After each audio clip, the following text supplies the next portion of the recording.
Hello guys, మనకి నిన్న SRH versus Mumbai Indians match complete అయిపోయింది కదా. అయితే ఈ మ్యాచ్లో కనుక ఒకసారి చూసుకుంటే మనకి ఎస్ఆర్హెచ్ చిత్తుగా ఓడిపోయింది. అయితే మరి ఈ ఓటమి తర్వాత మరి వాళ్ళ కెప్టెన్ అయిన ప్యాట్ కమిన్స్ ఏమన్నాడు అనే దాని గురించి క్లియర్గా మాట్లాడడం. అయితే దానికంటే ముందు ఫస్ట్ అసలు బ్రీఫ్గా అసలు ఈ మ్యాచ్లో ఏం జరిగింది అనేది చూద్దాం. అయితే ఫస్ట్ మరి టాస్ గెలిచిన ముంబై ఇండియన్స్ ఫస్ట్ ఎస్ఆర్హెచ్ని బ్యాటింగ్ పంపింది. అయితే వీళ్ళ టాప్ ఆర్డర్ మొత్తం కూడా ఎస్ఆర్హెచ్ టాప్ ఆర్డర్ ఏదైతే ఉందో సో మొత్తం కూడా ఒకేసారి కుప్పకూలిపోయారు. సో ఒక స్టేజ్లో చూసుకుంటే వీళ్ళు 13 for 4 wickets, దాని తర్వాత 35 for 5 wickets కోల్పోయింది. దాని తర్వాత చూసుకుంటే మరి క్లాసన్కి అభినవ్ మనోహర్కి ఒక మంచి పార్ట్నర్షిప్ వచ్చింది. దానివల్ల వీళ్ళు 143 runs చేశారు.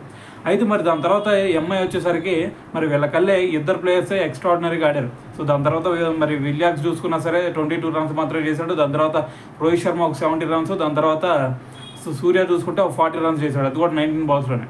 సో ఓవరాల్గా చూసుకుంటే 15.4 overs వీళ్ళు మ్యాచ్ మొత్తాన్ని కూడా ఫినిష్ చేసేసారు. అయితే మరి దీని తర్వాత ఓటమి తర్వాత ప్యాట్ కమిన్స్ అంటుంది ఏంటంటే ఇక్కడ మేము ఓడిపోవడానికి అసలు రీజన్ ఏంటంటే మాకు పరిస్థితిలో అనుకూలించట్లేదు. మాకల్లే ఒక మంచి బ్యాట్స్మెన్స్ ఉన్నారు, కానీ వాళ్ళు వాళ్ళ స్థాయికి తగ్గట్టు రాణించలేకపోతున్నారు.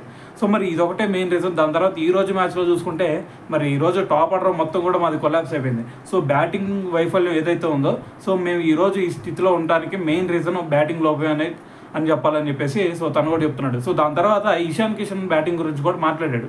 ఇషాన్ కిషన్ గురించి ఏం చెప్తున్నాడంటే అసలు అది తను పొరపాటు పడ్డా లేదు అంటే అసలు అవుట్ అవ్వాలి అని చెప్పేసి తను బయటకు వచ్చాడా, సో దానికి రీజన్ అయితే నాకు ఏం అర్థం కావట్లేదు ఇప్పుడు కూడా.